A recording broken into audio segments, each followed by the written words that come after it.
Welcome to the Fundraising Elevator, where we're all headed up. This podcast is a production of Swaim Strategies, a consulting firm dedicated to nonprofit fundraising events. We're coming to you today from the studios of the AV department. Please welcome our hosts, Kristen Steele and Samantha Swaim. Hello, and welcome to the Fundraising Elevator, where we're all headed up. We're excited for a very special conversation today. 2026 is bringing a lot of big changes. And so we want to take a look at the year ahead as we kind of round out Q1. We're starting to see an impact on those changes. And that is really the foundation of our landscape today, our conversation today about the fundraising landscape. What is this environment we're in? What can we expect? How can we get grounded and how to move forward? So our guests are the co-founders of the Nonprofit Leadership Academy, whose mission is to train nonprofit leaders in managing the finances of their organization. Thank you for your work. Deborah Steinkopf and Anthony Petchel. Deborah Steinkopf is a nonprofit strategist with more than 30 years of executive leadership experience, specializing in grant strategy, government funding. Let's talk about that. And organizational sustainability. What government funding? She helps nonprofits build realistic funding strategies that support strong programs and staff. Anthony Petchel is a strategic planning and fundraising consultant who helps nonprofits strengthen their revenue strategy, development systems, and leadership capacity. With background in banking and finance, he's also an adjunct professor who teaches nonprofit finance and strategy at Portland State University. Together, they co-found the Nonprofit Leadership Academy to deliver practical, cohort-based education and tools that build financial confidence and leadership capacity in nonprofit organizations. Friends, welcome to the show. We're glad you're here. We're excited. Well, we've worked together. We have fundraised together in many capacities. We have been on boards together. We have raised funds together. So I feel like it's like natural that you're on the show with us today. We've been to many of the same educational spaces together, and we're so glad to have you joining us, especially right now in this time as we sit here in 2026, rounding out Q1. We're starting to see all the implications of things we heard were coming. Yep. We see a lot of new bills, a lot of new philosophies, a lot of new pressure on nonprofits. And we're starting to think about how we can better understand that data to be really grounded in going forward. So big picture, setting the stage. What is the 2026 economic update? Boy, that's the 30 seconds are that's left. a loaded question. Boy, it's a mixed bag right now. And I think, if I were to sum up in one word, it's uncertainty. We're coming, into, a full year into the current regime, and kind of the policies that have been enacted, the leadership style, which is chaotic. And as we look forward, as another 3 years, at least in the United States, uncertainty is really the playbook. And in a lot of ways, it's also, there is a playbook this time, the Project 2025. And I told a lot of clients, I'm like, you might not agree with it, but you need to read it because this is what's going to happen. And sure enough, it's what's, what has played out. And now they're coming out with Project 2026. I mean, and so in some ways we do have a roadmap because we do know what their agenda is. Yes. It doesn't make it any easier, in the philanthropic space. But the challenges right now that nonprofits are facing, we've got to kind of pull up, get to the 10,000 foot level and be able to kind of start to see some of the path ahead. Yeah. See where we've come from, but more importantly, we need to look at what's coming, down the pike, because the goal right now, from a political perspective, is, keep people on their feet, on their toes, keep them, so distracted that they can't stop and think about what's coming ahead. So, as nonprofit leaders, it might not be top of mind for us to be thinking about tariff policies, right, or Yes. What the Federal Reserve is doing. Yes. These are things that most nonprofit professionals don't think about day to day. Being a former banker and finance person, like, I still think about that. It's just ingrained in me. So we're here to try to kind of help right size and kind of provide some kind of realistic expectations.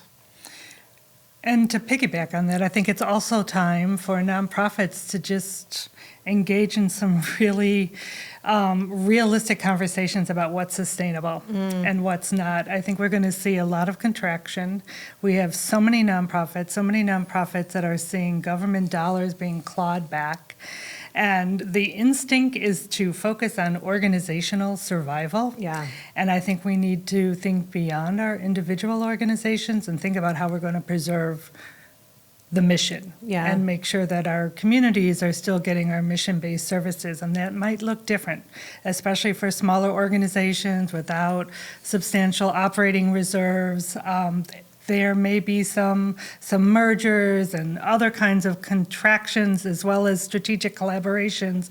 It's an interesting time, I think. It's like you can doomsday it and get really depressed on, especially like me, I've been around for, it's actually 35 years in nonprofits and spent a lot of time doing advocacy to ensure that there's enough resources for the client populations I was working with. So I fought for a lot of the money that I'm seeing being clawed back. And it's really hard to watch, but any crisis has an opportunity. Yeah. And this is an opportunity for, I think, for the nonprofit sector to really rethink how we deliver community care. Right, how we do services. I'm primarily talking about human services because that's my background, and to create systems that work for everybody, right? Because the systems that we created and even the money we fought for actually doesn't work for everybody. Yeah. And we're seeing especially vulnerable communities being targeted by the current administration. So as we think about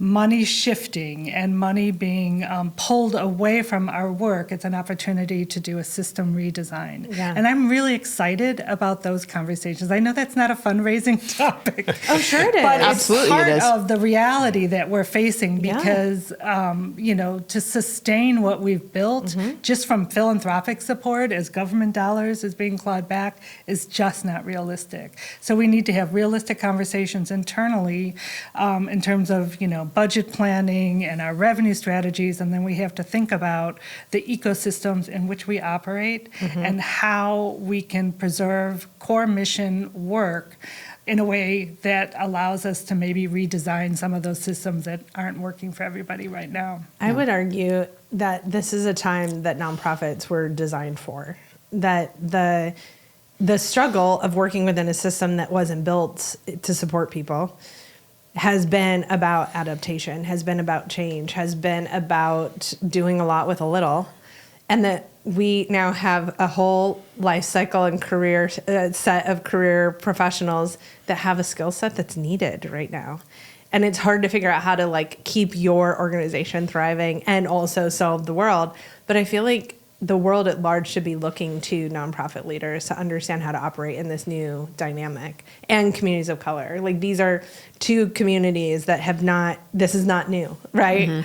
And so I find a lot of hope in watching. I'm seeing a lot of impact of, as the system crumbles, it's already in motion getting rebuilt, and that to me is that's going to be the thing that when all the dust settles and everyone's like, where are we now? What's happening now? The things that will be continuing to thrive are probably rooted in community care and rooted in some best practices that we've all taught and learned together in the nonprofit sector.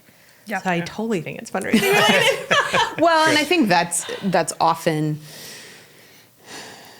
world national crisis aside, where some of the train gets off the tracks too is there not being that cohesion and link between organization and fundraising and philanthropy within the organizations, and that sort of that's theirs. I don't know what they're doing over there, how that is, but I just got to go raise this money, and how do we? So back to sort of your point, Deborah, and talking about if funds are being taken away federally or within the philanthropic community, what does the fundraising landscape for 2026? What are some of those key pieces that people should be at least putting on the table to look at, right?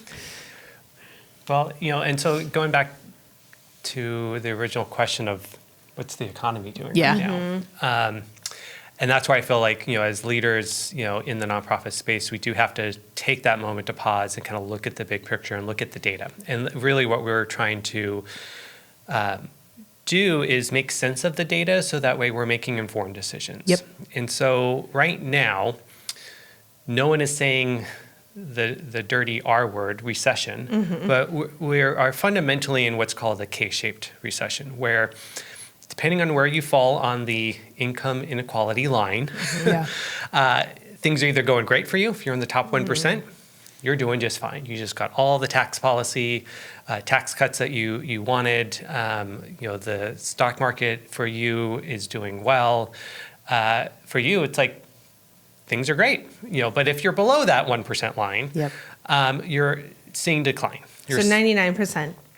Pretty much, and it feels like that was a decade ago. That kind of whole movement, but it really is playing out at the national level and at the international level as well.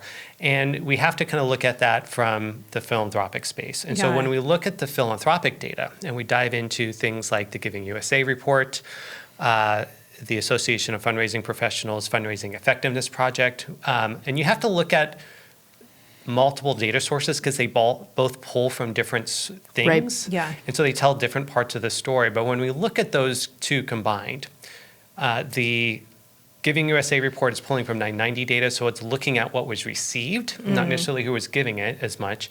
Fundraising Effectiveness Project's a little bit more up to date and looking at it on a quarter by quarter basis, and it's pulling directly from donor databases and partners, database partners who are aggregating that info. But what we're seeing play out is fewer donors. So the total number of donors continues to decline. And this has been an ongoing trend for the last, 5 or 6 years.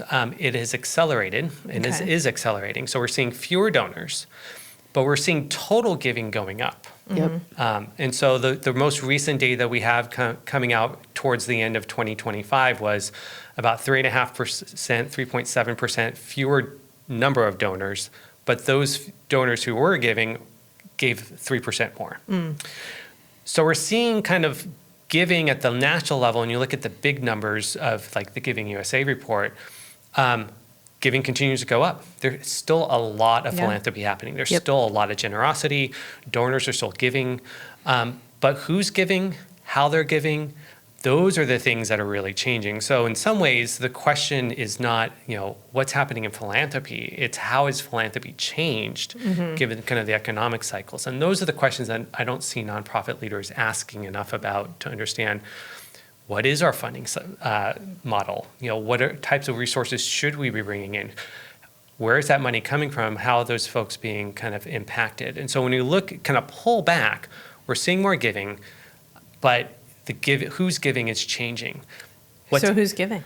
So where we're seeing the most increase are in the mega donors. And this is where no one's really dived into this data because the way we collect the data doesn't give us good ways to do this. But Mackenzie Scott's a great example. Yeah. She's got so much money. She literally can't give it away fast enough. Right.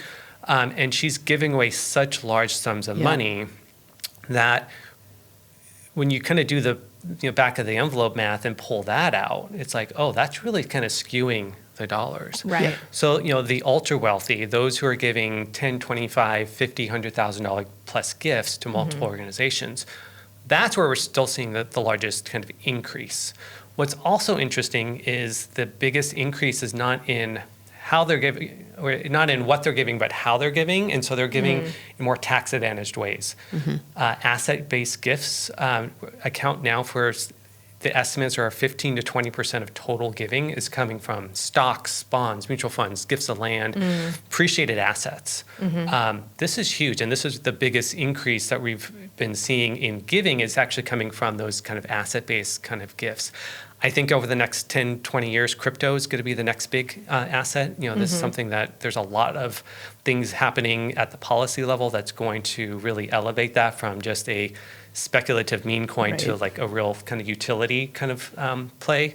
And so those are really quite interesting to look at when you pull out, like who's giving. It really is, we're seeing more concentration and, that income inequality is really playing out lock in step with the kind of the philanthropic kind of data. Yeah.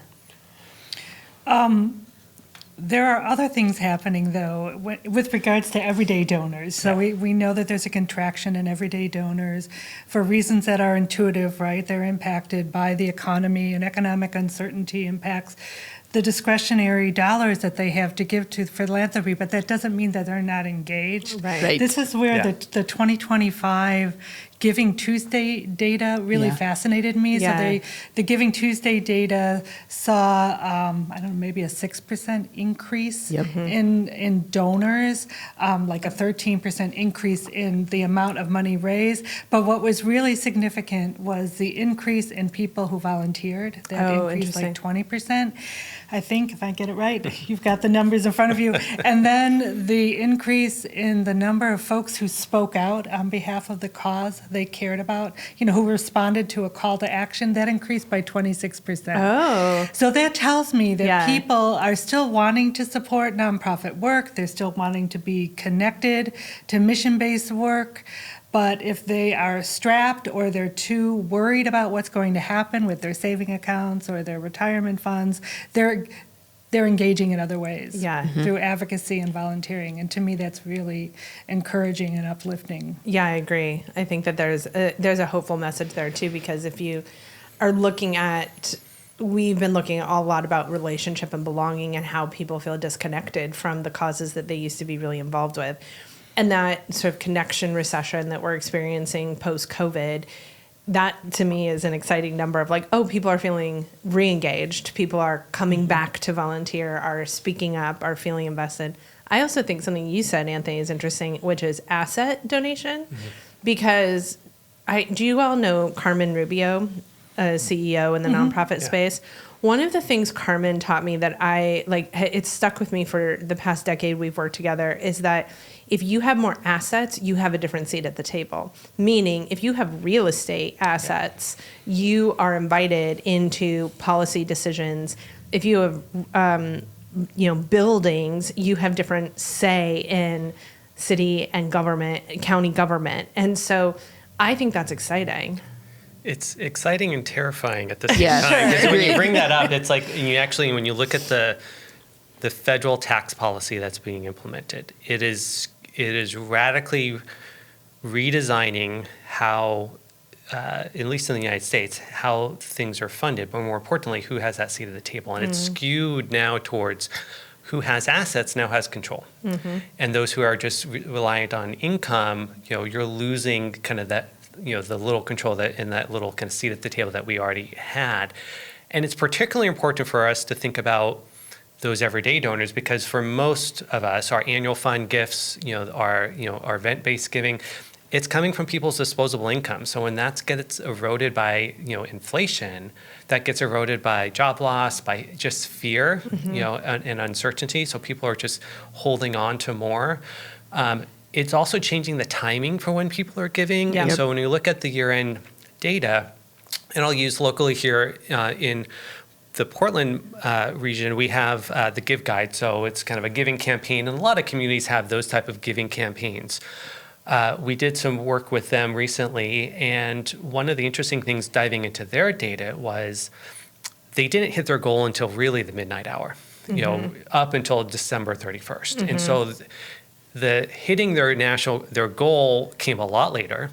It came from more donors who are giving on average less. Their giving average gift size dropped by about 40%. Oh, wow. Interesting. But they had more donors giving. So people are still giving. They're giving less because they have less as well. But they are also giving later in the timing because I've got to buy holiday presents. I've got to see how my year end is shaping up. And so all of these things are kind of factoring into their decisions, and it's delaying then when they give. And so I think also a lesson for us as nonprofit leaders, and particularly fundraisers, is just because someone's not giving doesn't mean that they still don't care about your organization.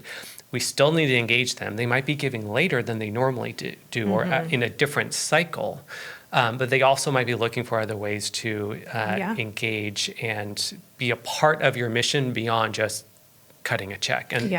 And that goes back to what, can I interview you, Sam? Yeah. It goes back to, what did you call it? The Connection recession. Connection recession. Because Yeah. as a social worker, I'm familiar with the national data around isolation and loneliness and depression, and not just among school-age kiddos because of, all of the transitions that they had to weather during the pandemic, but we're seeing, a national mental health crisis around loneliness and depression. And what's interesting to me about this is that I've recently seen the philanthropic literature talk about this in a broad way. Like we are suffering from a crisis of belonging. Yep. And there were some recent pieces in the Chronicle of Philanthropy. Anthony's heard me talk about this. I love it. Where even in spaces where we're talking about fund development and community engagement, we're starting to talk about belonging. And it's interesting to me because for organizations, for nonprofits that have been focusing on diversity, equity, and inclusion, we've sort of folded in belonging into that mix, into that work, right? So in addition to wanting to create programs that are accessible and people have equitable access to, we want to create a sense of belonging. But the focus has been on clients or program participants, and the focus has been on creating a sense of belonging through our HR practices, through creating, good organizational cultures. And now I'm starting to hear, and I'm thrilled about this, to hear about creating opportunities to build a sense of belonging amongst donors. And it makes sense because one of the biggest indicators of donor retention, and I know you're going to talk about donor retention because that's a big thing we want to cover today, but one of the biggest indicators of donor retention is a sense of connection to the mission and to the organization. So we should be incorporating opportunities that build that sense of belonging. And if everyday donors are feeling a little stretched and a little bit hesitant to support our organizations financially, then let's find other opportunities to bring them in through volunteerism and through advocacy, because a lot of nonprofits now are really edging into that because we have to preserve our missions and we can't do that without advocacy. And what a wonderful way to engage donors. Are you familiar with Robert Putnam? Bowling Alone. He's an author and a social science researcher that wrote Bowling Alone and then The Upswing.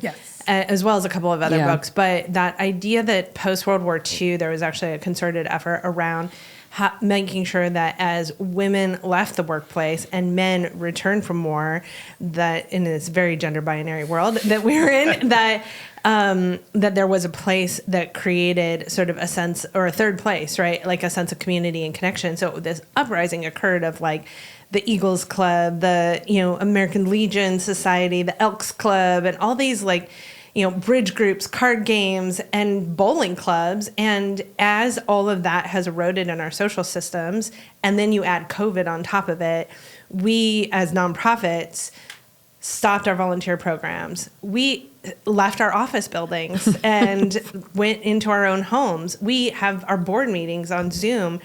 And we're missing the social and emotional building blocks that come with being in community together. That is the I trust you when I can see you.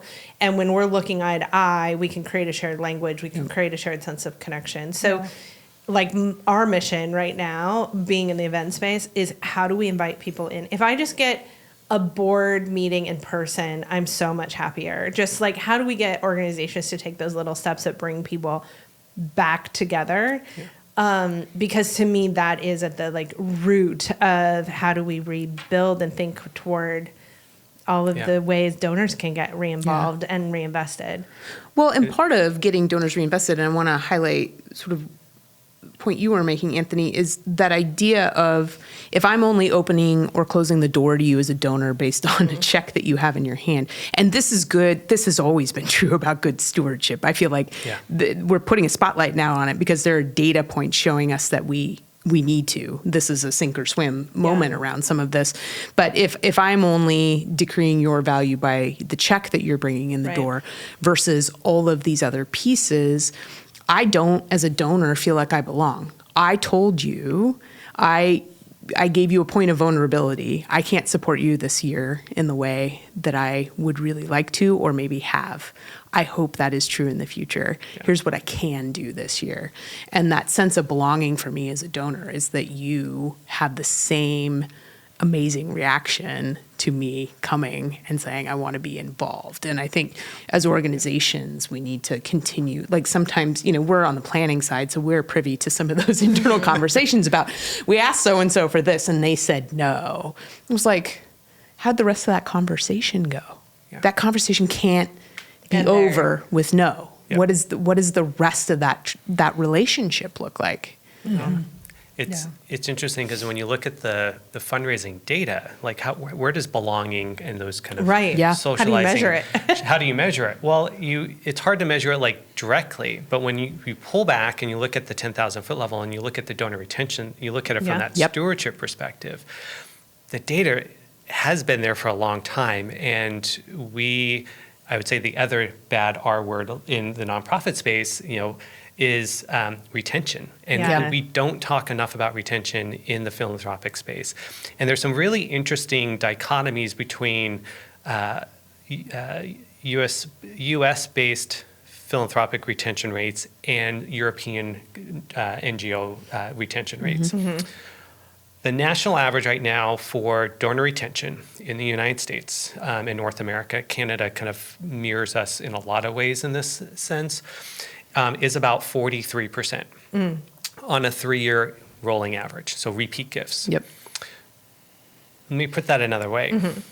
In 3 years from now, and so it's 2026 or 2029, you're only going to have 4 out of 10 of your donors still.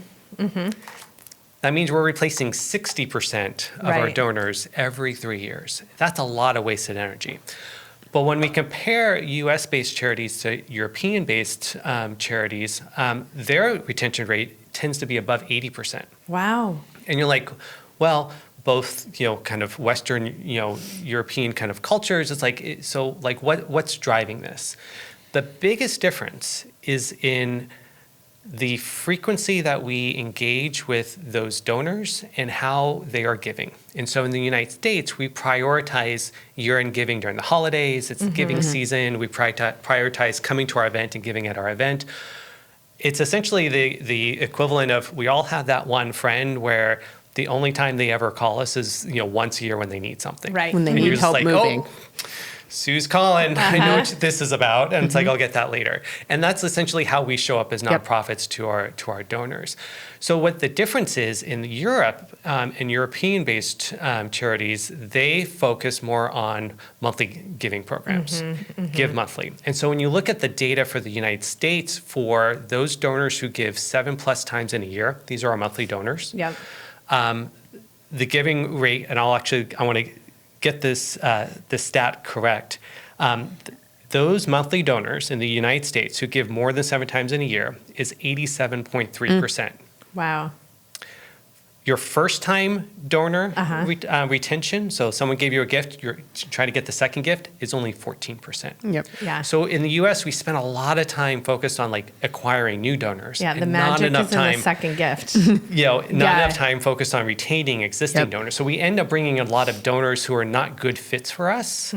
They give kind of quid pro quo, come to my event and fill my table, I'll go to yours. They weren't really connected to the mission to begin with, and so they don't make that second gift, or we don't do a really good job at stewarding them. So when we look at the belonging data from that retention lens, now it's like, we have some math that we can say, oh, this actually does pencil Yep. Yeah. when we focus on the right thing. And can make informed decisions about Yep. that. You are talking right now about culture shift, but there's also a lot of laws that inform, and a lot of specifically tax laws in the United States that have formed giving cycles. Yeah. But there's some laws shifts that have happened in 2026. Can you talk a little bit about how that is impacting philanthropy? Do you want to start? Well, Yeah. I think it's one of the biggest drivers. Yeah. Yeah. Of, Yeah. of individual giving, giving through donor advised funds, and it's going to be impacting corporate giving a lot Yeah. going forward because of changes in the floor for what organizations can give to charities and count as a charitable deduction. But I'll let you. Yeah, again, there's kind of a mixed bag there when it comes Yeah. to policy and tax policy specifically. So I'll start with some of the bright spots. Great. there's been a concerted effort, and the Association of Fundraising Professionals put a lot of advocacy efforts into this, as well as other groups, around the charitable deduction for non-itemizers. So right now, we have a tax system that says, if you donate to a nonprofit, you can write that off on your taxes. Right. Well, the reality is, the way the policies are written, and this goes back to Trump 1.0 tax policy changes, really only about 14% of tax filers could actually claim that charitable deduction, because if you don't itemize, you don't have a spot to do that. Right. So what was added for 2026 is going to be charitable deduction for non-itemizers. So it's going to be whether if you take the standard deduction, and in addition to that, you can also write off $1,000 for individuals, $2,000 for families. So this is huge. So now, for a lot of our everyday donors, who are giving $100, $200, $500, now they actually can see some of the benefit, the tax benefit that the wealthy upper class have already been receiving kind of all along. So that's a really good bright spot, and I think it's something that we need to lean more into, talking with our donors. Another interesting thing, and this goes back to Trump 1.0 tax policy changes, really the drive toward and push towards donor advised funds as a tax-advantaged giving kind of platform. Yeah. The data is really interesting to see how they're using this. And Deborah, I'd love for you to kind of dive into that. But I think we're going to continue to see donor advised funds used from a timing perspective, but also one of the things that specifically community foundations have done a really good job at is making it easy for donors to donate non-cash assets, so things that are challenging to give to a nonprofit directly. The community foundations can be big enough where they can actually have the infrastructure to say, you want to donate that apartment complex. Right.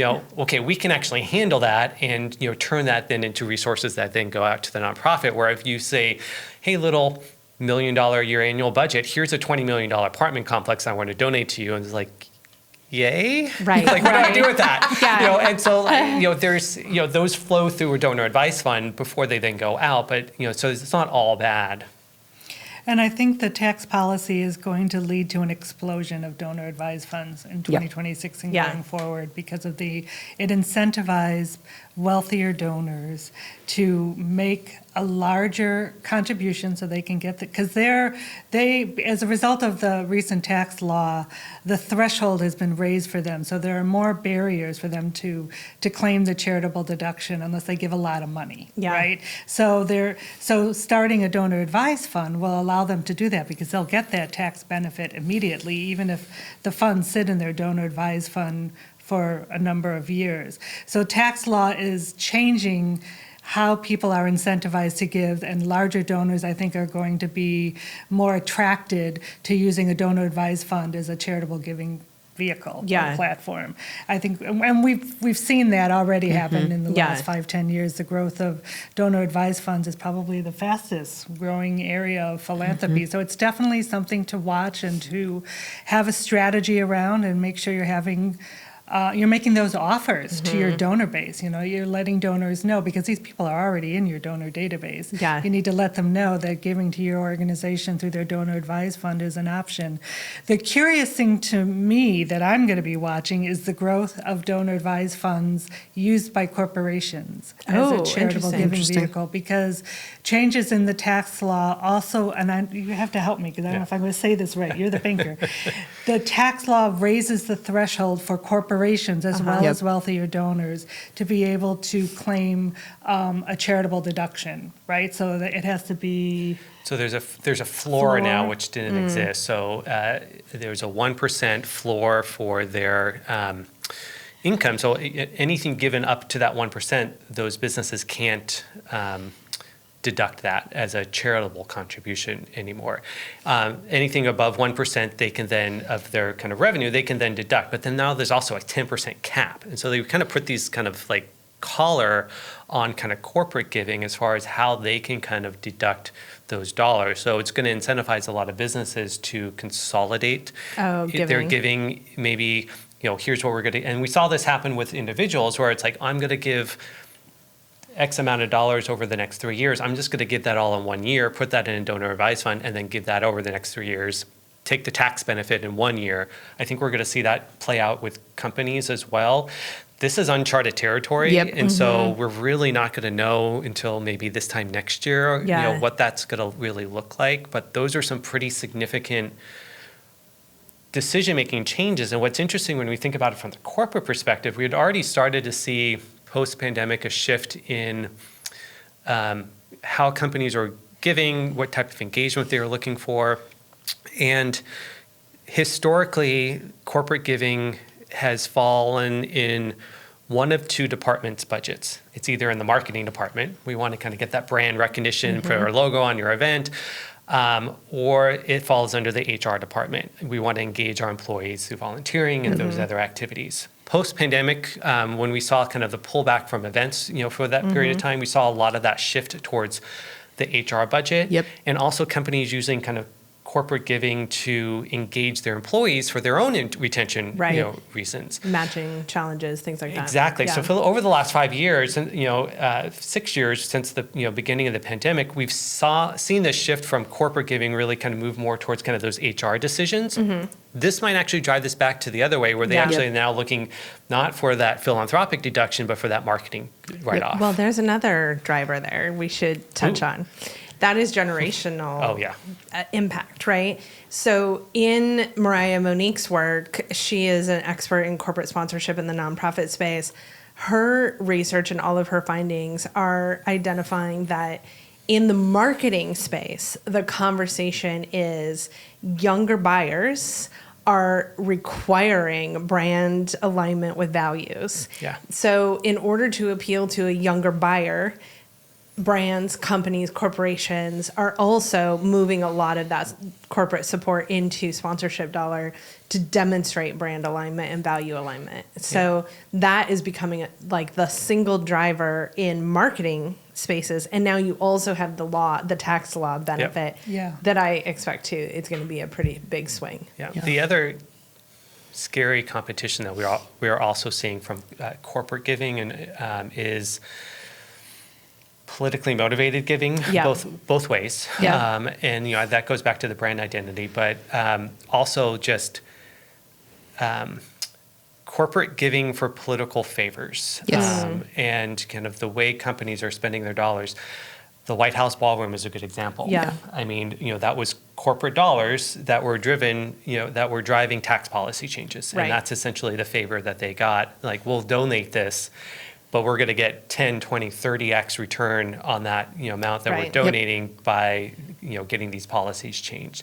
So there's a lot more kind of the ways that politics are being kind of both influenced by and also influencing philanthropy. It's becoming so much more kind of muddled and messy. And it's not just in the U.S. We're seeing this play out in Europe. We saw this play out several years ago in the U.K. during Brexit.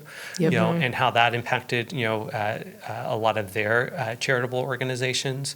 So a lot of what happens here, those who are listening who are outside of the U.S., I mean, a lot of times U.S. tax policy now then influences other kind of policies. And so it might not be in your country yet, but a lot of times they're thinking about that. And now we're starting adding in, things like state of California looking to add a billionaire tax, which absolutely we need people to pay their fair share. How you do it is where it gets really messy and complicated. But, if they pass something, they're the 5th largest economy in the world. I mean, that's a big influence on other countries. And they can say, oh, they did it in California. We can now do that in, say, a European country or Australia or anywhere else in the U.S. or outside of the U.S. So it's going to be both fascinating but also terrifying to watch. You've got a front row seat. I'm wondering if we can shift slightly to the sort of the foundation side, the distribution side. So what changes are you seeing potentially for 2026 in foundation philanthropy and grant making? It's a great question. Well, foundation assets are tied to the financial markets. So as long as the financial markets are doing well, we can expect foundation assets to grow. And there are estimates of foundation growth of 5 to 7% in 2026, which is what, about $188 billion Wow, more with a B. Yep. available With a B. for grant making. So who's going to get that money? Yeah. And the answer to that is who knows? I mean, foundation, seriously. That is the $1 million question. Yes. The $1 million question. Prior to Trump 2.0, we saw a lot of shifts in foundation grant making from responsive grant making to strategic grant making. Responsive grant Yeah. making Yep. means open calls for grant applications that are in alignment with their grant-making focus areas, and it's a competitive process. More foundations move to strategic grant-making, where they've decided we want to have a significant impact on this particular issue, and we're going to invite or choose our organizational partners to do that. So that took a lot of money off the table for organizations that rely on responsive grant-making, and that's pretty much like settled, right? But there are fewer responsive grant makers out there, and what they care about is shifting, and Yeah. certainly in response to policy changes on the national level. So what we are seeing is more of a foundation interest in funding advocacy, movement building, independent journalism. That's a direct response to the assault on democracy, Right. to be real frank. Some foundations have talked about wanting to shore up the social safety net because of the clawback of federal funding, but there's also a tacit understanding that there is no way in hell philanthropy can backfill the loss of federal Right. funding. That's right. Yeah. You know, philanthropy can't do what government dollars can do at scale in terms of basic human needs. So how that's going to play out is interesting. I've had some conversations with program officers at regional foundations here in Oregon who are very interested in seeing nonprofits have the kinds of conversations that we just talked about earlier around how do we preserve our mission, right? Yeah. And how do we do that in efficient ways? Is that collaboration? Is it mergers? And I think that we're going to see more foundations putting their money into technical assistance for collaborations and merger conversations. That's exciting to me. Yeah. I mean, think it's so, scary too. if you are a staff member within an organization Of to course. wonder what that means change-wise. But when I think about mission impact and like, how do we feed more people? How do we end this crisis? How do we address this need? I'm kind of excited about that component, bringing best case scenario of resources together and finding mergers and acquisitions to be a support system. And I think that if funders drive that conversation, if they say, we will fund it, and we recognize that it's important, and we will fund it, I think more nonprofit leaders will step into those conversations. Because until something shifts, they're going to be focused on preserving their individual organizations. Yeah. I think. And then the other thing we are asked a lot is, are foundations clawing back their commitments to DEI? Yeah. And there's no consistent pattern. I think Yeah. there are regional patterns for sure. But here in the Pacific Northwest, our foundations tend to be more progressive, and so they're just doubling down Yeah. on focusing DEI work, which is great, whereas other foundations in other regions are pulling back from that, so that work is going to be critically underfunded in the next few years. Yeah. Well, Yep. it's, I think this yes and culture we're in right now, where we're seeing systems we're used to start to be challenged, and the new building and the doubling down that I've witnessed in our general area is something that I've been really inspired by, because as much challenge has come toward, if you want to get that funding from that bank in a corporate partnership, you have to change your DEI mission, and foundations saying, yeah, no, we're still going to fund you. And in fact, we'll fill that gap. Yeah. Is like, okay, we're finding the balance. We're finding new ways. I think it'll keep changing. Yeah. When we're going to take a short break to hear from one of our partners, but when we come back, I want to talk about federal grants, because that's its own ball of wax. So we'll be right back.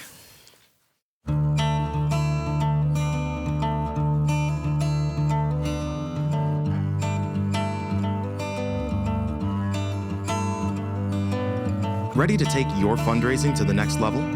Need to get unstuck in your event planning? Now's your chance to connect directly with the experts behind the Fundraising Elevator. Book a one-on-one consulting session with Sam for strategic planning and fundraising strategy, with Kristen for your programming and storytelling, or Mary for your registration and data tools. They're here to provide you personalized answers to all your event questions. Don't wait. Raise more at your next fundraising event. Book your session today at swaimstrategies.com. You can also find the link in our show notes. Welcome back. We're here on the Fundraising Elevator talking to Deb and Anthony about the nonprofit economy, the sector, what we're seeing in sort of the economics play out. And right before the break, we were talking about foundation giving, and we were talking about sort of the benefit of the rise of potential. And when stock market's doing well, there also can be payout coming. But what does that actually like turn into? We were talking during the break that those billions of dollars may not be a direct funnel to the sector. So how does that look? What does the data look like for payout? Yeah, so I mean, it's important for us as fundraisers to understand that there's not a timing direct correlation between like the stock market was up today and now foundations have more money to give out. Right. They are typically looking. Our grant just doubled. Yeah, exactly. They have to plan for the long term. And so they're typically looking at an average return for their portfolio, their investment portfolio over 3 to 5 years. That way they can kind of weather the ups and downs. And so when the stock market's down, they can still be consistent in giving out. And so we're coming off of, since the pandemic and all that stimulus money that went into, post-pandemic, so really, really good stock market years. And so, they're estimating, I think, Deborah said 5 to 7% increase in kind of the corpus that nonprofits on that rolling average or foundations on that rolling average are going to be able to give out, which, is, $115 billion potentially this year. But what's interesting, and one of the narratives that we keep hearing a lot about is, a focus on kind of the payout rates, and like the legal floor is 5%. And there's a lot of, social media pushes to, raise that legal floor.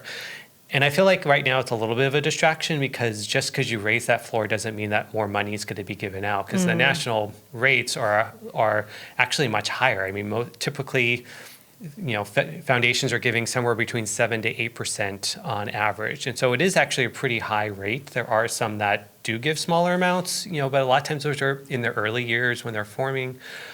So it's important to also look at the nuanced differences of the different foundation types. But I think it's something to monitor and to keep an eye on going forward, because there are some campaigns to try to get foundations to uniformly increase their payout rates. There's the Level Up Challenge, the Meet the Moment Challenge. Right. There's not a strong appetite. There's not a lot of takers yet, but there are some foundations, especially socially progressive foundations that are increasing their payout rates. So I think, it's dynamic. It's shifting in terms of what grant makers are wanting to support right now. So keep on top of it, keep an eye on it, make sure that your current foundation funders are still interested in supporting your mission focus, because things are shifting. Well, during the break, you mentioned you're on a foundation board. Yes. And it's interesting to me because the same way that all of us in the nonprofit sector are having this conversation, and hopefully nonprofits are having these hard conversations and looking at sort of what to anticipate and how to plan, so are foundations. So it's changing the conversation at the foundation level too. So I appreciate the duality of, it's going to be ever changing. Yeah, for sure. Okay, this is the dun dun dun music time. Let's talk about federal grants. They're being wielded like a cudgel. They are the, monster in the closet. People have what's real, what's not real, what the conversation is, all of that. What all is the landscape looking like actually right now for folks? It's a hellscape. It is. It really is. I mean, most of my clients and a lot of the organizations that come to the Nonprofit Financial Leadership Academy classes are social service organizations. And within my client base, I would say almost all of my social service clients have had to do a reduction in forces of 20 to 40% in the last year. And these are essential services. These are domestic and sexual violence service providers, homeless service providers. Food, it's housing. really really impactful. And we're just seeing this start to play out with some essential services going away. And so the impact is huge. Even if organizations are not directly funded by the federal government, where a lot of the money is being clawed back, the ripple effect to state and regional governments is huge, right? Because a lot of the money that flows into, for example, the homeless services continuum in Multnomah County, some of that is HUD money, flowing into the county, and with cutbacks in HUD funding or conditions being placed on certain funding streams, it's going to impact local dollars going out to organizations that are the safety net of our community. So it's still playing out. One of the things that was really challenging for me in the last year was the late notifications of funding opportunities going out, like 6-7 months late, especially for like the Office of Violence Against Women money. This is statutory money. It was already allocated and approved by Congress prior to Trump 2.0, but they took forever to get the RFPs out, and then there were conditions in the RFP which were later challenged in court, but conditions at the point of application that you had to certify that you would be compliant with the executive orders that had been issued up to that point. Executive orders around DEI, executive orders about the gender binary. I mean, this is counterintuitive to any organization that does gender-based violence work. So we've seen a lot of organizations have to really engage in advocacy, sign off onto class action suits, be bold, and make decisions about whether or not they're going to actually go after certain funding streams given the condition.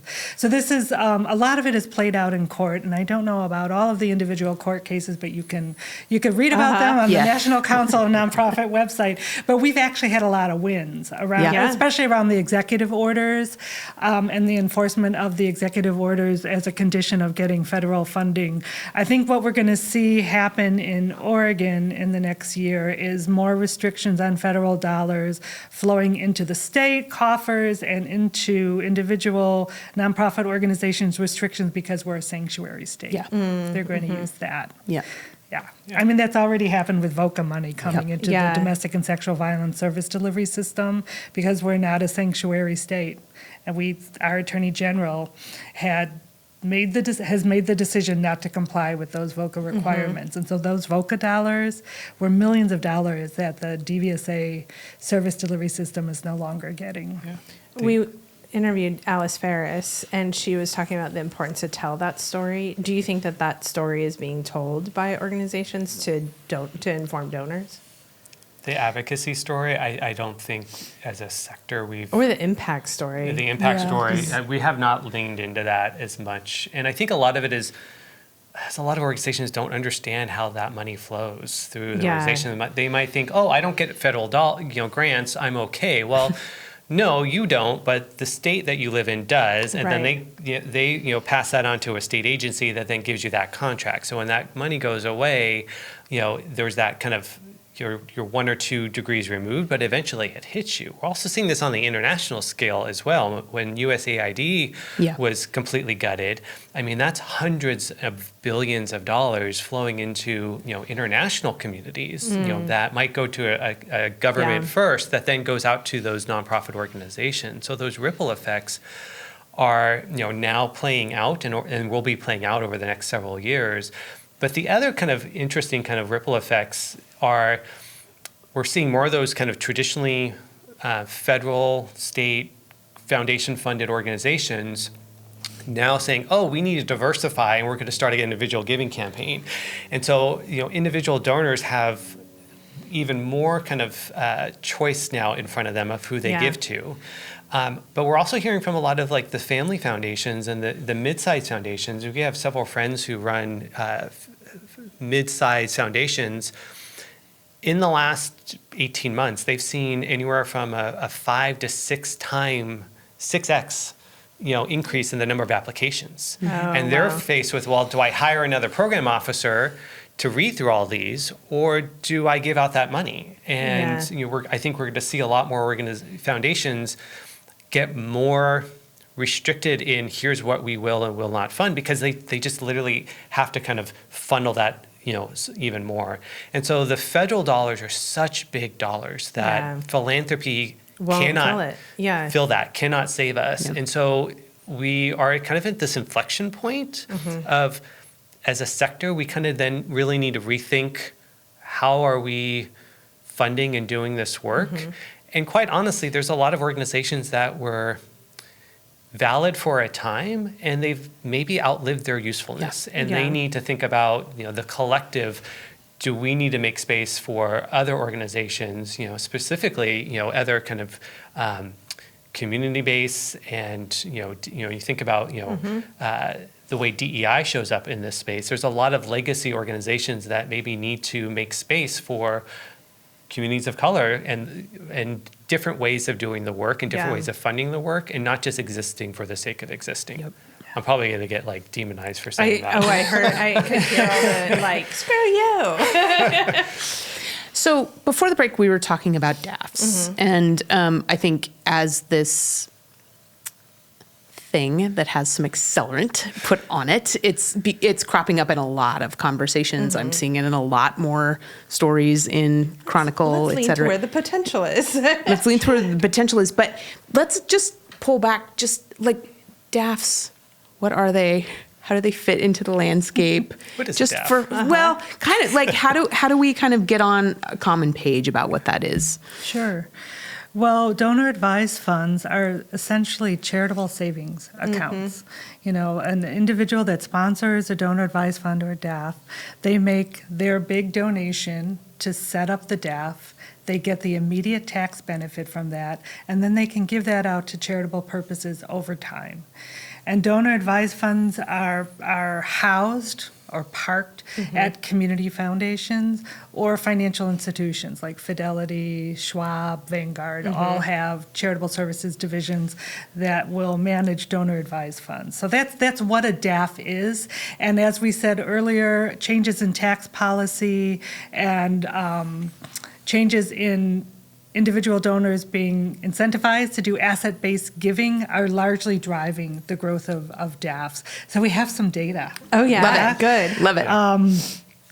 DAF accounts grew by 18% in 2024. Again, it's the fastest growing area of philanthropy.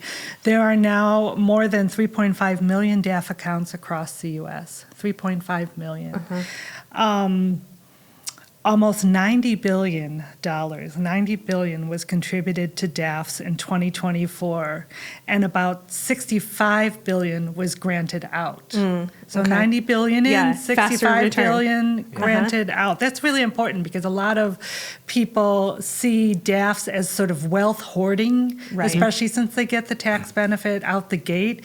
But in fact, they give out a lot of money, and they have a much higher payout rate than foundations. The payout rate is 25%. Wow. And that's up from 22.8% in 2023. So definitely, if you're a nonprofit leader, fund development professional, if you don't have a strategy for grant income, get one. you're leaving money on the table.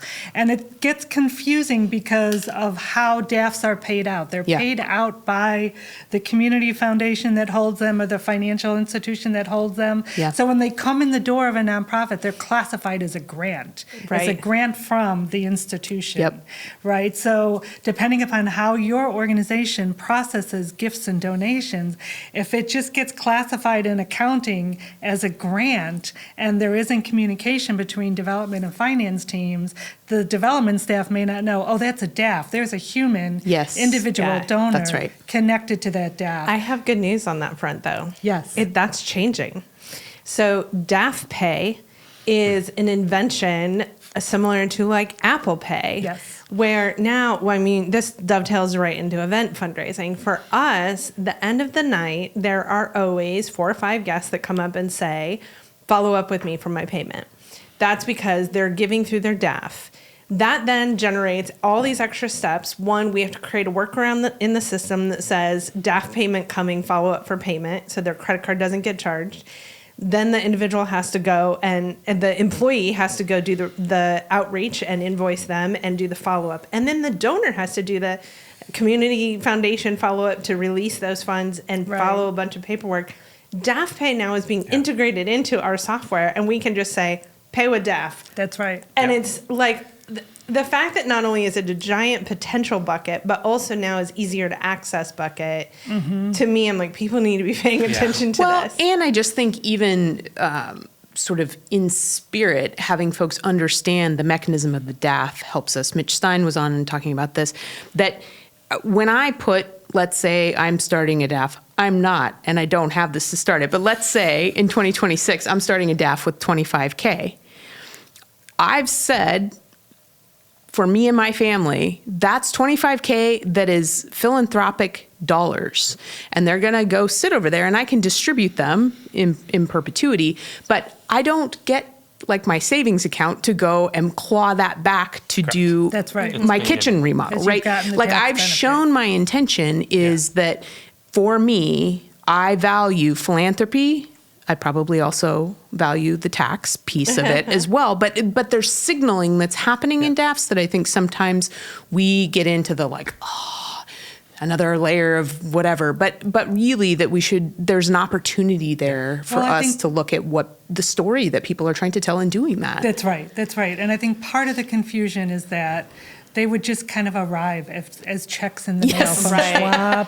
I can't tell you how many like donor lists I've looked at of clients. It's like Fidelity, Schwab, Vanguard. I'm like, there are Fidelity individual was not- donor yeah. advice fund holders connected to that money. You're not giving them. Are you giving them a soft credit? Are you tracking them? Right. So I think recommendations that we have around this is just get really, really creative and intentional about sleuthing this out. Yes. Trying to find who the donor is, even if the donor has not been revealed when you receive the check. And call the contact at Schwab or whatever and make sure that you're giving the individual donor a soft credit in your donor database and that you're tagging them in the donor database so that you can customize your communications and do stewardship. Because even if they want their gift to be anonymous, it doesn't mean that they don't want to be stewarded. Right. You got Can to you say stop that like again? thinking DAFs are like, we can't touch those. That's Yeah. not the case. Yeah. And then the other, I know you want to talk, I can tell, but let me finish. Just incorporate messaging about DAFs Yes. in your communications. Do you know on your about DAF donation Day? page. Use DAF Pay. No, Try to- DAF Day. DAF DAF Day, Day on yep. October Similar to like 9th, Giving yeah. Tuesday, there's a whole DAF Day. There's a whole DAF Day. Put a strategy around that in your annual fund development plan and make it easy for DAF holders to give to your organization through their DAFs by incorporating widgets like DAF Pay on your website. Yep. Yes. And if you're worried about capturing donor information, DAF donor information, I had a couple clients who just created a special page that you link to from your donation page. Yes, I want to support you through my DAF, and then click this and my name, the institution that holds my DAF, the amount of funds I'm going to direct your way so that you can track Yep. them and tag Yep. them in your donor database there. Yes. And I think the last thing I want to say about this, and it comes back to what you just said about some DAF donors giving at events. Yeah. Like you have to listen for conversations, when you're having conversations with donors and donor prospects. If they say, I support organizations through a charitable savings account. Right. Follow up. Oh, you have a DAF. Did you know you can support us through your DAF? How can we make that easy for you? Yeah, Yep. that's a big, like making it easier for the donor is a big one. Yeah. Yeah, we put a lot of burden on the donor, and when we should make that simple. But I think there's a misnomer that these DAF donors are just out there and we have to find them, or that these foundations are like You already have them. gatekeeping. You already have them. They're already your existing donors. They're just giving in a different way. Yeah. But what's interesting is the psychology of giving now has changed for them. So all of a sudden, I put in $25,000. We'll go back to your Yeah, example. yeah. I might be giving out $4,000 or $5,000 a year, but now all of a sudden I put $25,000 into a donor advice fund. There's a mental kind of math that goes like, oh, that's a big chunk of money. I Right. should be really thoughtful about this. So what we're seeing with DAF donors is they're being more discerning about who and where they're giving their organization. So this kind of goes back and reflects back in the data. We're seeing those higher net worth individuals who a lot of times are giving through donor advice funds. They're giving now to fewer organizations, but giving larger dollar amounts. They're getting more picky. But also I've had clients where that community foundation has called them up and saying, hey, we have a donor who wants to give to you, but we pulled you up on your state, Secretary of State website, and you haven't filed your paperwork. you're out of compliance. So we can't send you a check until you get that fixed. And so it does require us as organizations to be much more thoughtful about our organizational infrastructure. Like, our annual filing with the state, that is important to be on time. Our, IRS 990s, we shouldn't just get an extension. We need to get those in on time because that's where those donors are pulling from.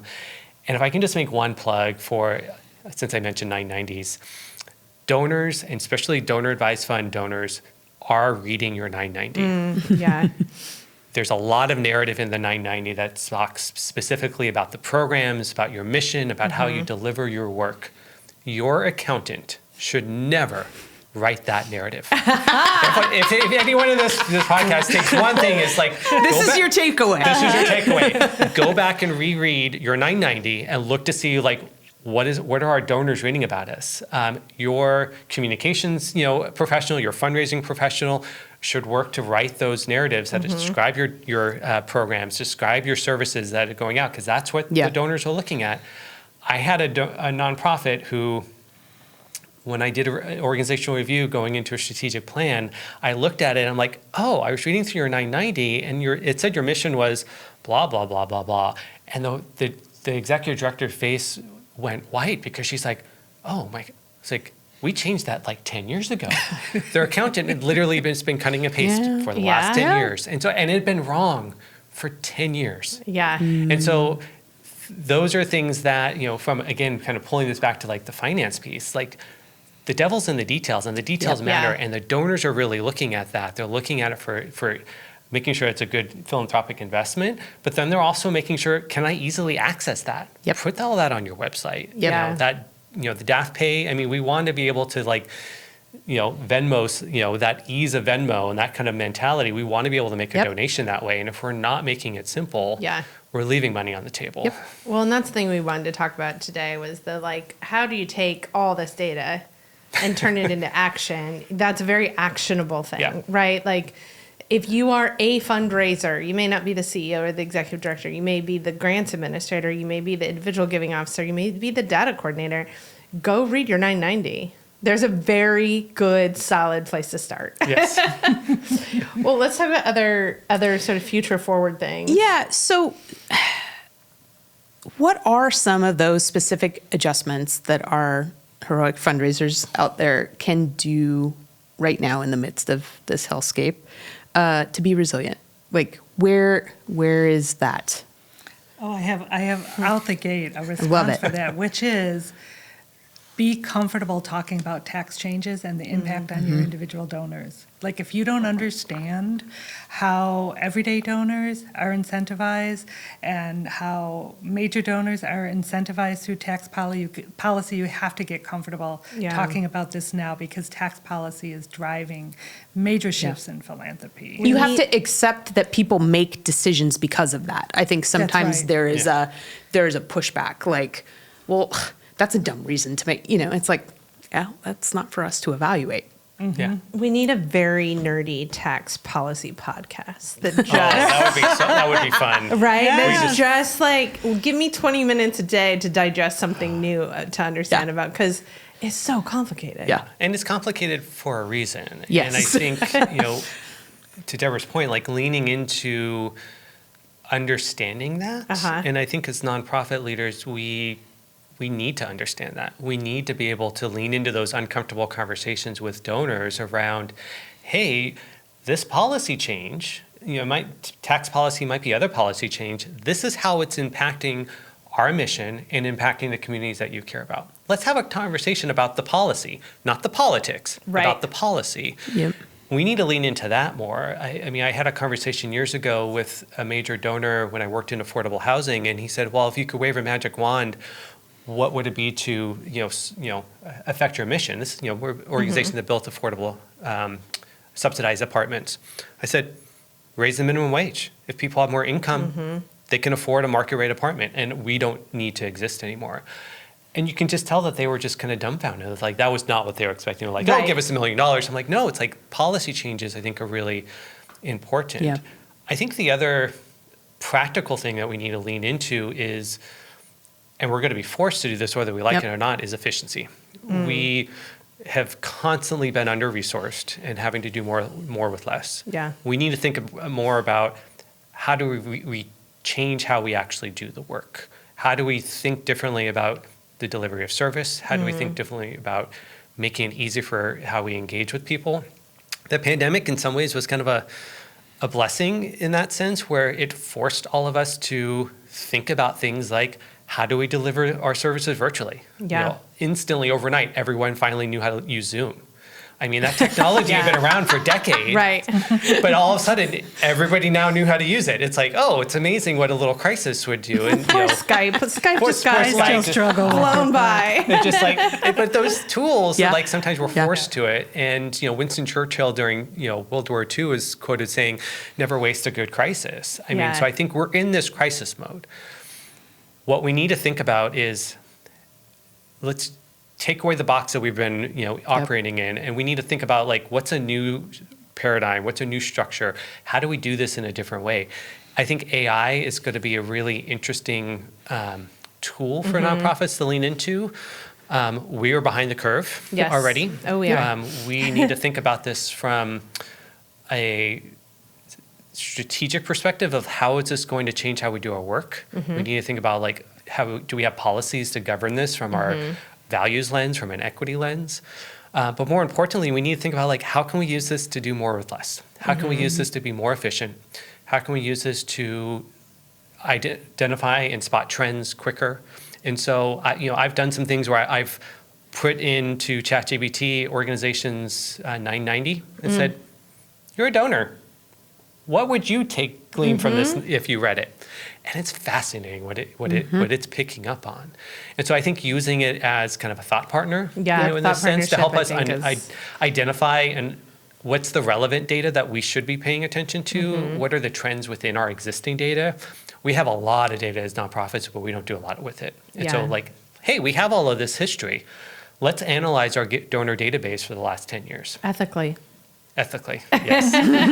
So you need really clear policies around AI. Yes. That's a whole other podcast. Yes, there. that is. So while we're being futurists here, I would add a few things to add. One is to remember that you're part of an ecosystem and that you don't operate in isolation from other nonprofits, from government organizations, even partners in the business community. And if you are working in isolation, you're going to be less adaptive, you're going to be less fundable. Because I think that, especially foundation funders, they are wanting to see where there's duplication of services, where organizations are siloed, because if you're siloed, your impact is limited, right?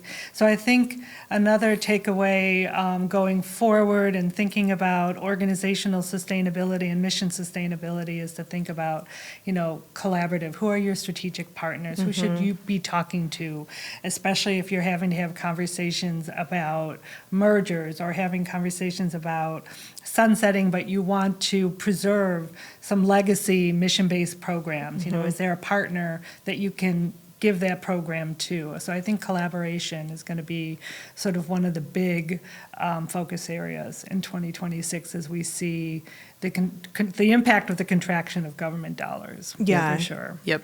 I feel like it's going to be a new dawning of solutions that we just haven't been working before. Like, they may have been there, but we haven't been using them, because it is forcing this sort of duality of, like, how do we do more with less, which is like what we've always done and how we've always existed. Yeah. But some of that might mean more collaborative. It might mean more partner based, which to me, I think that, all good, thriving communities do look through that lens. So I hope that we can lean into that and move that direction, and then use AI as our thought partner in it, right? Like, use the tools that exist that are being used on us, use them for good. I also think we need to elevate leaders who are willing to lead those conversations and those planning processes. I wish I heard more people speaking openly about this, because I think this is where we're heading. There's things that we're going to have to say no to. There's things that we're going to have to stop doing so we can do the really important core kind of mission critical things. And I think being really honest and objective about what is our core mission and core service offerings, what does it cost to deliver that service? And what are the things that are nice to do, but they aren't core to our mission? Because we have there's a lot of mission drift out there still. Yeah. And I think, right now is the hard thing for us to think about is letting go of things to preserve kind of that core. And right now, I mean, with clients that we're, consulting with students that are going through our academy, we're having a lot of real talk where it's like, these aren't easy decisions, but they're just still decisions that have to get made, and not making a decision is still a decision. Yeah, absolutely. And this isn't gonna, you can't just hold out like, oh, no, next month it'll be fine. It's like we're in this is a marathon, and we're just coming around the first year of this marathon. So things to think about. Yep.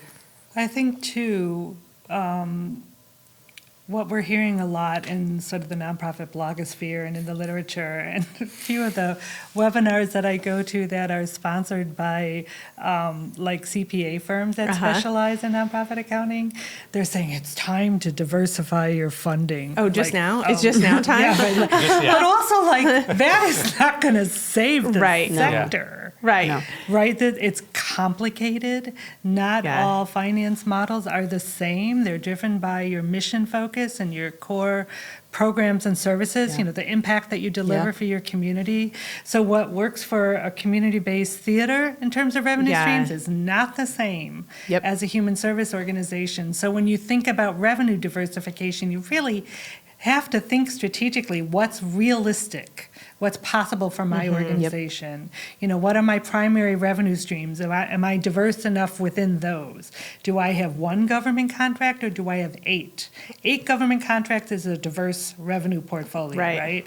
And then if you want to introduce a new revenue stream, do you have the experience? Do you have the capacity? Do you have the list of people who are going to come to your first time gala event? I mean, you just can't stand up a new revenue stream without a lot of planning. Or 10 new revenue streams. Yeah. That's true. Yeah. And the ROI is like years out. So if you're in crisis and you're trying to figure out, emergency fundraising and trying to like develop a new donor program or something, it's not going to save you. Yeah. Right? Especially if you have no history with that revenue stream.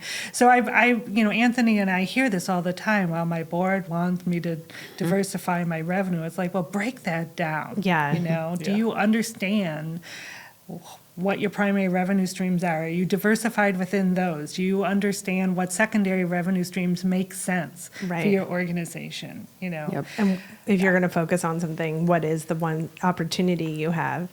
I hope, as we're future casting, I hope that organizations lean away from the should-haves, because I think we're not living, like fundraising in 2025 is so different than fundraising in even 2023 or 2026 to 2024. Like we're not living in a place where we can like easily make up for the should have. Like so living in that space of a board sitting an executive director down and saying, well, you should have done, and you should have done, is just not helpful or moving anything forward. So I hope people lean away from that and lean in toward where can we go? Where are we headed? Yeah. I think we're going to change our titles to the nonprofit futurist. I think that sounds so much cool. I love it. I like it. The financial futurist, because I think as I put that futurist hat on, I think forward to 5 years from now, 10 years from now, the nonprofits that are thriving, that are meeting the need. They are the organizations, and this is both from a fundraising practicality, but also from a financial practicality. They're the organizations that really leaned into donor stewardship. Yep. We do a horrible job at donor stewardship. We need to think differently about how we report impact. We need to think differently about how we engage people beyond just the check. Volunteering, engaging them in advocacy.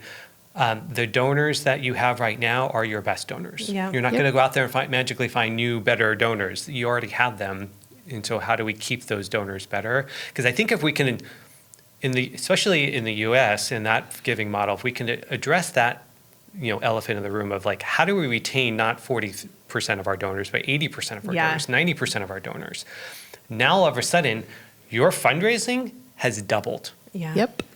By engaging the people you already have, in your portfolio. Who've already tried to like you. Yes, They've already done that work. I love that. It's like they already tried to like you, and we do a horrible job at liking them back. And this is still playing out with major donors. The average first-time gift of a high net worth individual is under $250 still. Yeah. Yeah. They're still making test gifts. They're wanting Yep. to see, how did you do with my $250 before I give you $1 million? Yeah. Yeah. And so I think we need to think about how we equitably and inclusively engage our donor portfolio. And we do that, the math then really works. Yep. And Yeah. it does make a lot more sense. Yep. Well, while we're being futurists, I love this. Can we come back in Yes, January futurist. 2027? I think that belonging is going to drive community engagement going forward because Absolutely. of the crisis of loneliness and because of the political divisiveness in our country. And nonprofits have such a unique Yeah. thing to offer people Yes. They do. who are suffering from a crisis of loneliness and lack of belonging. We have wonderful things to offer people who need community, and we need to lean into that Yep. in a big way, and that's going to help with fundraising and Yeah. our advocacy efforts too. Yeah, Because I absolutely. think, whether you're a social justice organization or not, you're probably adjacent to some sort of movement building Yeah. activity just to be able to make sure that your mission is sustainable. Yep. Amen. Amen. Well, with that, we're going to take a short break, and when we come back, we'll step into the fundraising elevator. Great. Change. It doesn't happen on its own. It happens on purpose. Thanks to nonprofits that believe a brighter future is not just possible, but needed and deserved. And that connect people to causes and turn moments of generosity into movements. That's why Bloomerang is built for purpose. To raise the bar on what's possible and help every act of giving lead to more. Because when the bottom line is a better world, no goal is too lofty. Bloomerang, built for purpose. Welcome back. We're here with Deborah and Anthony. We are talking about the philanthropic economic update. It's had its ups, it had its downs. If you're still with us, you're doing amazing work. We are all here to support what you're doing and your vision and your mission into the future. To do that, let's invite you into the fundraising elevator. And what is that one piece of wisdom, that parting tip you would offer our fundraising superheroes out there? It's not directly financial related, but I think it's indirectly related. We need to give ourselves space to pause and think about the big picture. And it's easy right now to be in crisis mode. And there's times when you have to be focused on the crisis.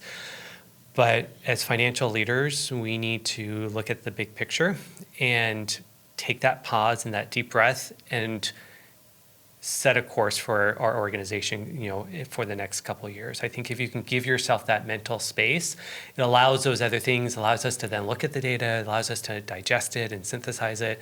But we have to give ourselves that space first. Yep. Deep thinking time. And related to that is making time and space to dream about how we're going to rebuild and redesign. If we focus on what we're losing, Yeah. around what's being destroyed, that just leads to despair and burnout and a sense of helplessness and hopelessness. Nonprofit leaders are unique individuals, and we should be dreaming about how to redesign systems that work for everybody and making the space to do that. That gives me so much hope. I've, Yep. for a long time in the social justice world, said we're operating in a system that was not built for everyone and we need to burn it all down. And now I'm going, oh shit, this is what it looks like to burn it all down. But I see the hope in the rebuilding and what's possible. And I do think the nonprofit sector is going to lead in that. I want people to know how to find you. So how do people get involved with the Nonprofit Financial Leadership Academy? And also, you're both consultants. And this is a collaboration you have for the academy, but you also have your own work that you do. So let's start, Anthony, let's start with you. How can people get involved in the Nonprofit Financial Leadership Academy and also find you? Yeah. So the Nonprofit Financial Leadership Academy, you can find us at NPFLA, so Nonprofit financialleadershipacademy.com. We offer a 7-week intensive financial training, and it's focused around financial leadership. And so we talk about what does financial leadership look like to build a healthy, sustainable organization. We talk about basic financial concepts and business terms that we need to know as financial leaders. We spend a lot of time talking about budgeting and how we build inclusive and equitable budgets within our organizations. We talk about fundraising through the finance lens. How do we build good fundraising plans? Talk about risk management. And we talk a lot about empowering the attendees on how to tell their financial story. Because your finances, those 990s, those budgets, those documents, they tell a story. Yeah. And so we go through all of that. We also do private trainings and coaching and consulting from that kind of finance lens as well. And we will have a discount code for podcast listeners, Elevator 2026. So we'll give them everyone a 20% discount off tuition. I love that. We will link it in the show notes too for folks. You can sign up for our mailing list on our website at mpfla.com or follow us on LinkedIn, because we also put on workshops and webinars for regional conference organizers. And at least once a year, we do a free workshop that we call Nonprofit 101 for board members. It's a webinar, People can dial in from anywhere if you want to build financial literacy amongst your board members. That's a good opportunity. Yes, please. Yes, please. Yes, right. We have a lot of free tools and white papers on different finance topics, and things that people can access and download. So check out the website, and we do a lot of LinkedIn, trying to be very timely in kind of our thought leadership around what's going on out there, and then kind of digesting that for kind of the nonprofit community. It takes all of us doing the work together, and I feel like this is one piece of the puzzle that a lot of people are fearful of and avoid. So I'm appreciative that you're in this space saying, let's understand it, let's not avoid it, let's understand our data and get grounded and understand how to lead from that place. So, I'll read the Wall Street Journal so you don't have to. Perfect. I love that story. That's Anthony's tagline. Thank you both. We appreciate you so much. The Fundraising Elevator is produced by Swaim Strategies at the studios of the AV department. The program is produced and directed by Steve Osborne, with audio engineering and original music by Dwayne Anderson and Heidi Christensen. Video production by John Collier. Graphic design by Pendulum Creative Group. And voiceover by Josh Boykin.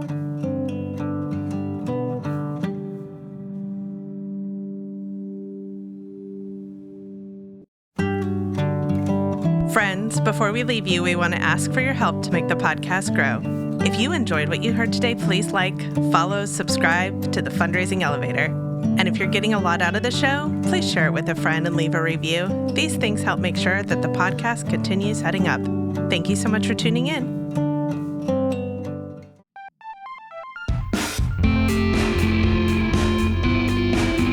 Are you ready to engage supporters and grow your base with your own podcast? Then let us introduce you to our partners at the AV department in Portland, Oregon. In addition to delivering exceptional live event audiovisual production and videography, they also have a top-tier production studio and an expert team ready to take your content ideas to the next level. Contact the AV department to schedule a consultation and start bringing your podcast vision to life.